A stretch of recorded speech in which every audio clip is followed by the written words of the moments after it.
let's get into it. Let's get into masks and social distancing, shall we? Yes. Absolutely. Let's talk about that for a little bit. So what I've noticed the past few times I was there this week was the mask compliance was like sky high. It was 100%. Like I didn't notice anybody like not wearing a mask. Everyone is wearing a mask. Everyone's no following. Face shinners, no nose guys. I didn't notice that at all. I mean, it was very much everyone was kind of following the rules, wearing the mask, doing what they had to do. That was on point.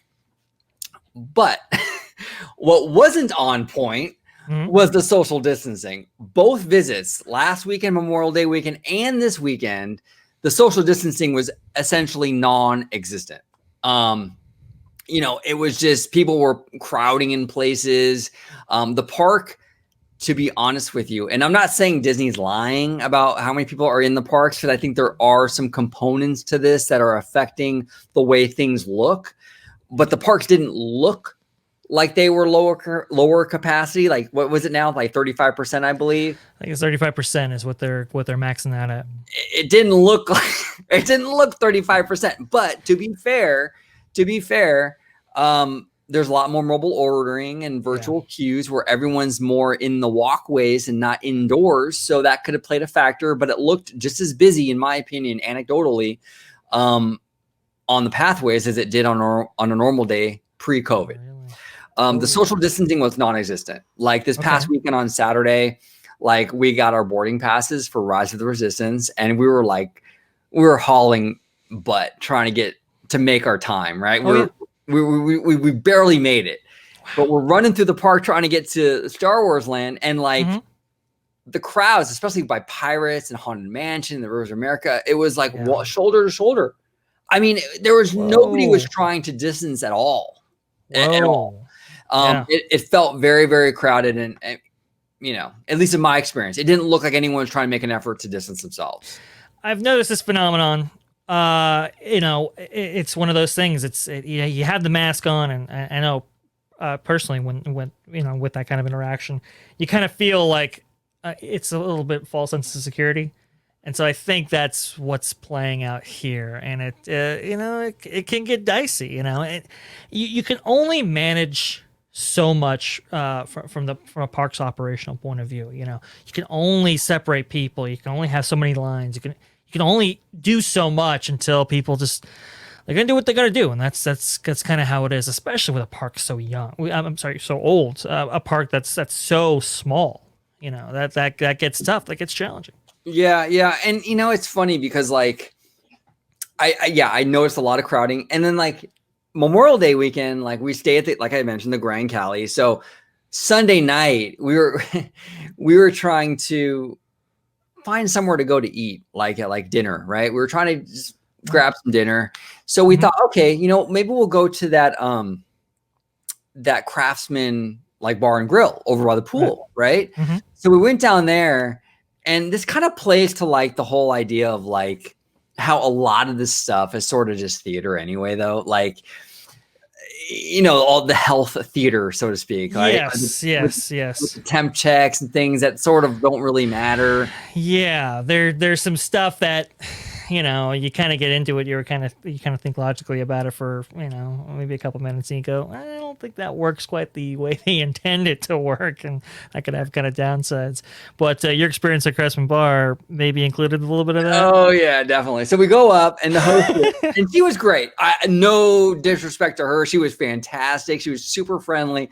But she's got a mask on. I got a mask on. She's got a plexiglass thing in front of her, right? And she's got the welder shield, I believe, in front on her face. So I'm asking her, like, hey, do you guys have do you guys accept walk-ins, or is it just like reservation, right? And she couldn't hear me. Right. So she actually, the plexiglass is right here. So she goes around the plexiglass to talk to me, right? Oh no. So I'm like thinking to myself, what's the point of all this? And it's not just her. I've seen this at my local, like, CVS. They do it at CVS all the time. Yeah. You can't fit your items through the little hole in the plexiglass, so you get to go around it to give them your items. And it's like, It's like it's such theater. Like, yeah. at what point? It doesn't even matter at that point. You're like this far from the person, and it's like, okay, whatever. So there was a lot of that I noticed at my visit. Like a lot of stuff that, like, you know, is there for show, but really at the end of the day, they got. Yeah, exactly. That's what it is, right? Yeah, exactly. I mean, yeah, and some of the things, you know, it's not even just for show. It's some of it actually makes it worse. You know, it just logically, it makes you do things like the false sense of security we touched on before. It makes you do things you might not normally have done because you kind of have to, or you're instinctively you do it kind of thing, like the communication thing. I mean, if what you're describing is correct, she's got, you know, 3 layers of material between you and you're wearing a mask, and so communication's tough. And so it's like, you know, you go around and maybe you lean in or something like that, and now it's like, wow, you've just undone all of this stuff. You know, if the two of you just would have had masks and, you know, properly socially distanced, you would have been fine, especially outdoor environment and so forth. But you put all this stuff in, and now you might be making stuff worse. I've seen a lot of that. Definitely. And there were some policies along the way that like just didn't make a lot of sense. Like I said, we went on Rise of the Resistance on Saturday, this past weekend. And for COVID reasons, they don't have you go through, like, you've been on Rise, right? Of course, absolutely. You know that little room, that like briefing room with like the hologram Ray and like Poe. So you don't do that anymore. Like you kind of bypass that room. And I'm like, okay, I guess because it's a small room, but it's kind of open though, because it's got like a door on the side. It's kind of like an open air, like little room. But you walk through that, and they shove you in the transporter vehicle with the Mon Calamari guy, right? Right. Which is like a claustrophobic, like stuffy, like, you know, just incubator. Yeah. I thought that was gonna be. I could have sworn when Rise was announced, okay, it's coming back, I would have sworn like they're going to bypass that. Going to use that side hallway. They're not going to use that because, you know, the 15-minute rule or whatever. They actually did, and that's kind of a really surprising thing that they did do that. I didn't quite expect that, you know, off the bat kind of thing. But, you know, it's kind of funny because from what I understand, you know, and please correct me, or if you don't want to talk about that's fine, but you have a personal fear of claustrophobic spaces, is that right? So I do, yeah. And that kind of gets you the transporter? You know, it's weird. My claustrophobia is a weird like thing. No, oddly enough, that doesn't bother me. What actually bothers me a lot more, what actually I was stressing over a lot more, was the escape pod part of the attraction. Oh, okay. When you slide into the escape pod in that little room, that was stressing me out a whole lot more than the transporter. And I don't understand why. I mean, and phobias usually aren't rooted in any kind of like logic anyway. Right. But yeah, that transporter didn't bother me, but the escape pod though bothered me, you know, for sure. Well, this might help you out because I think you described this to me before. And from what I understand, you're always kind of looking for an exit, looking for a way out. You don't want to be completely trapped. I will say, I believe the whole back of that transporter vehicle is open completely. Really? Yes. Yeah. I don't. Those doors close obviously, but it will drop separate from them. It's not an enclosed shell. Interesting. So I think you'll be fine. Awesome. I've seen some vloggers kind of get their face reactions, and you kind of see like, oh, it is open back there. You can see the floors going like this, like as behind a little bit. Yeah, a little bit. Yeah, because it's not sealed. It's not like a double doored elevator, right? Oh, okay. It's one side's completely open. You kind of, so that might help your anxiety out. I'm just trying to help you out, man. Yeah, no, that actually does. That actually does. As long as I have a way out, I feel better about it. And I was actually really proud of my girlfriend because she is terrified of drop rides in the dark. Ooh. And that was one part that I was like, oh man, she's going to freak out. This is going to be bad. Is going to be bad. And she handled it. She actually got off that ride and was like, you know what? It's one of my favorite rides. I was shocked. That's awesome.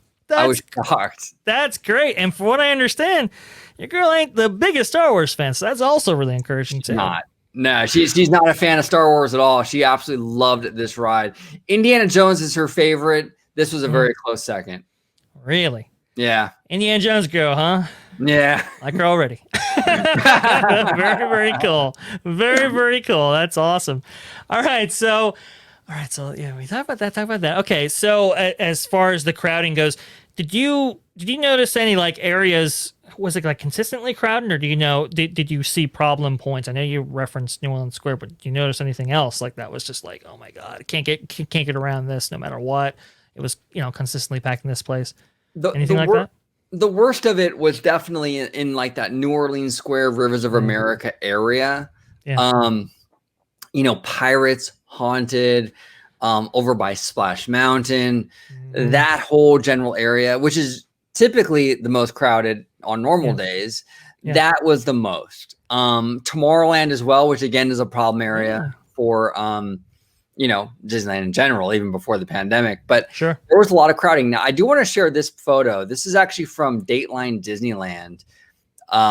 Who they just dropped a fantastic update. Like seriously, the best pictures I've seen in regards to Avengers Campus. But I'm going to add this real quick. Andy Castro over there, he always kills it. He always kills it with his photo updates. He absolutely kills it. These photos are always phenomenal from Andy, and you definitely check out the update. I'll link it down below so you guys can check it out. But this is kind of an idea of like the social distancing. I mean, wow, it was pretty much, and this is DCA, whatever. Yeah. And this is a brand new land, but still, there's no social distancing. These people, like, there's nothing. They're just crowding like a normal day. Yeah. This stuff drives me nuts. It's like you're having, obviously it's 35% capacity. You can't use queues that are inside. Now you add 6 feet for guests beyond that and stuff, and you do get crowded walkways. And it's like, why? If you're gonna have people standing around in a show like this, why are we even doing this whole social distancing thing with queues and stuff if it's gonna be like this anyway? It just doesn't make any sense whatsoever. This very frustrating time, very difficult time from what I understand to be at the resort, but maybe you have more experience with that, and I'm sure we'll get into it. But yeah, I mean, it's the thing about Avengers Campus is it is so small. I mean, if you look at it, it's about the size of like the original Fantasyland, like OG Fantasyland. If you were to take like Pinocchio, Snow White, Dumbo, that kind of inner courtyard area, it's like that size. And I mean, just everybody's in there. Everybody's kind of waiting around for these live performances. Everybody's kind of waiting around for their food. And if you get into the land or are lucky enough to be in the land, you don't want to leave simply because I might not get back in, kind of thing. Right. And I'm going to have to wait around for my food somewhere, and it might be a couple of hours. So you just get this densely populated thing that is only made considerably worse by their kind of queuing systems. Did you ever notice anything like that at all with your experiences? In terms of the queuing system making things worse? Yeah. Yeah, definitely. Definitely. Because what you're doing with the queuing systems is that you're taking people out of the restaurants and you're and the rides and and you're putting them in the walkways. Yep. So I was even explaining this to my mom. I'm like, yeah, it felt busy because everything was like mobile ordering. And she's like, well, that doesn't make much sense. I'm like, yeah, it doesn't. It makes no sense. It would almost be better if they just let the park operate normally, because then you would have some people that would filter through the indoors. You'd have some people in the outdoors, but now everyone's outdoors. There's nobody inside. So it leads to really crowded, congested walkways. It makes no sense if you're trying to keep people apart during a pandemic. I mean, it made no sense to me. Correct. And I think a lot of it has to do with a lot of the inefficiencies of these virtual queues and waiting systems, which when we get to the food, we'll definitely touch on that a little bit more. But food was crazy. The whole thing about FastPass back in the day was, okay, we're going to get people out of line and we're going to have them wait in what was previously then a kind of a virtual queue system. We might not consider that the same way today, but that was kind of what they considered it back then. And what they discovered was those people have to go somewhere. Those people have to go, in other areas of your park if they're not going to be held in lines. So we saw out of the outgrowth of that back in the 90s and early 2000s, a lot of like food stands, a lot of restaurants pop up, a lot of places where people could actually go to enjoy the time that they just alleviate themselves, by enrolling in the FastPass system. And so I think we're seeing a lot of that inside the parks as well right now, especially with like the virtual queue systems for, Rise, Spider-Man, the mobile ordering, now Indiana Jones as well. It might be making the situation a lot worse than it otherwise might be. Yeah, no, absolutely. Absolutely. Sometimes you can do too much. I think there's good intentions there. I think they're trying their best to alleviate the risk or minimize the risk or whatever. But I think that sometimes you can do too much and actually make the situation worse. And I think in a lot of ways, I think it's making the situation worse. Yeah. And it's, still here? The park, it felt the same. It didn't feel any less crowded than a normal day. And a lot of that's because of these virtual queues and the mobile ordering. Yeah, no, absolutely. I 100% agree. I mean, the thing that people don't realize is you have a butterfly effect with these things. You implement these systems in place, and they're going to have ripple effects. You're going to have unintended consequences. People are going to do maybe things that you didn't quite anticipate or realize at the time. And when you don't take all of those things into account before you implement them, you can have some devastating reactions. And I think we're seeing a lot of that in Disneyland. I mean, the Disneyland experience right now has never been more different than even a year ago. I mean, it's just changed considerably.